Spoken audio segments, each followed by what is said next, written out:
नमस्कार दोस्तों, भारत एक सोच देख रहे हैं आप। दोस्तों, क्या ओवैसी के साथ चंद्रशेखर नई राजनीतिक शुरुआत करने जा रहे हैं? क्या चंद्रशेखर अब अगला अध्याय लिखने को तैयार है? क्या चंद्रशेखर ने अपनी पार्टी को और आगे बढ़ाने का मन बना लिया है? हरियाणा के बाद चंद्रशेखर अब महाराष्ट्र और जम्मू में भी चुनावी बिगुल फूकेंगे? क्या पिछड़ों की राजनीति के दम पर चंद्रशेखर यूपी के बाहर कमाल करने को तैयार है? ये वो सवाल है दोस्तों जो इन दिनों राजनीतिक गलियारों में गूंज रहे हैं और इन्हीं सवालों का जवाब तलाशने की आज हम कोशिश करेंगे। दोस्तों, पहले नगीना में अपने दम पर चुनाव लड़ा, फिर चुनाव जीता। उसके बाद यूपी में होने वाले उपचुनाव में सभी 10 सीटों पर चुनाव लड़ने का ऐलान, फिर हरियाणा में गठबंधन करके चुनाव लड़ने की कही बात, और अब ओवैसी के साथ मिलकर महाराष्ट्र और जम्मू कश्मीर में चुनाव लड़ने की तैयारी। चंद्रशेखर आजाद बहुत तेजी के साथ आगे बढ़ते हुए दिखाई दे रहे हैं। एक के बाद एक चंद्रशेखर अपनी पार्टी के फैसले ले रहे हैं और तमाम पार्टियों के टेंशन और भी ज्यादा बढ़ाते हुए दिखाई दे रहे हैं। इन फैसलों को देखने के बाद ये कहा जा रहा है कि चंद्रशेखर अब सिर्फ यूपी की राजनीति तक सीमित नहीं रहना चाहते।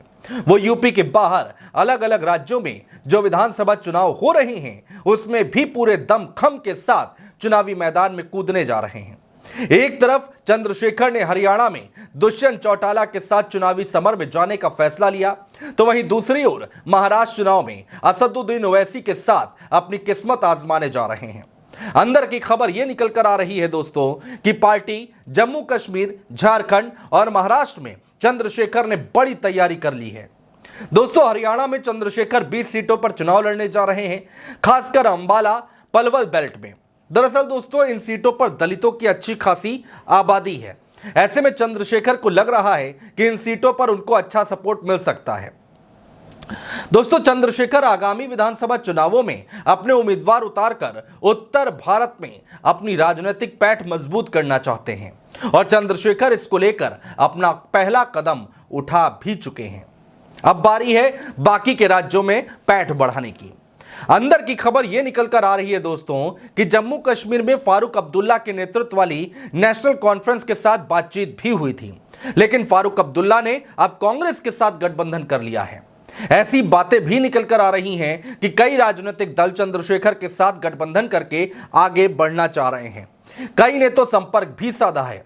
चंद्रशेखर की पार्टी अभी झारखंड के लिए विचार विमर्श कर रही है, ऐसी अंदर की खबर निकल कर आ रही है। वहीं दोस्तों, अगर महाराष्ट्र की बात करें तो अंदर की खबर यह है कि चंद्रशेखर और असदुद्दीन ओवैसी की पार्टी AIMIM के बीच अभी बातचीत चल रही है। जाहिर है, अगर चंद्रशेखर और ओवैसी साथ आ जाते हैं तो पिछड़ों और मुस्लिम वोटर्स पर खासा असर पड़ सकता है और कई राजनीतिक दलों का गणित भी बिगड़ सकता है। दोस्तों, चंद्रशेखर और ओवैसी के रिश्ते काफी अच्छे हैं। लोकसभा चुनाव और उससे पहले विधानसभा चुनाव के वक्त ऐसी खबरें जरूर निकल कर आ रही थीं कि ओवैसी और चंद्रशेखर एक साथ एक मंच पर आ सकते हैं, लेकिन तब ऐसा नहीं हुआ। लेकिन अब आगे आने वाले वक्त में ऐसा हो जाए तो चौंकिएगा मत। दोस्तों, ओवैसी और चंद्रशेखर के रिश्ते कितने मधुर हैं उसकी एक तस्वीर लोकसभा के अंदर सत्र के दौरान भी देखने को मिली। दोस्तों, सत्र के दौरान दोनों लोग अगल बगल बैठकर कुछ बातें कर रहे थे। उस दौरान ये तस्वीरें सोशल मीडिया पर खूब वायरल हुई थी और अब जो खबरें निकल कर आ रही हैं उसके मुताबिक ये दोस्ती आगे की राजनीति की स्क्रिप्ट लिखती दिखाई देगी। दोस्तों, ऐसा नहीं है कि इससे पहले यूपी के बाहर चंद्रशेखर ने कोशिशें नहीं की। इससे पहले मध्य प्रदेश और राजस्थान में चंद्रशेखर ने राजनीतिक तौर पर आगे बढ़ने की कोशिश की थी, लेकिन सफल नहीं हो पाए। मगर दोस्तों, जब से चंद्रशेखर नगीना जीते हैं तब से मनोबल काफी बढ़ा हुआ है। लोकसभा चुनाव में सपा, BSP और बीजेपी के प्रत्याशियों को हराने के बाद चंद्रशेखर की लोकप्रियता में बढ़ोतरी हुई है, इसमें कोई दो राय नहीं है। चंद्रशेखर यूपी के बाहर जाट और दलित समीकरण साधना चाह रहे हैं। चंद्रशेखर के इस फैसले की कई लोग आलोचना भी कर रहे हैं।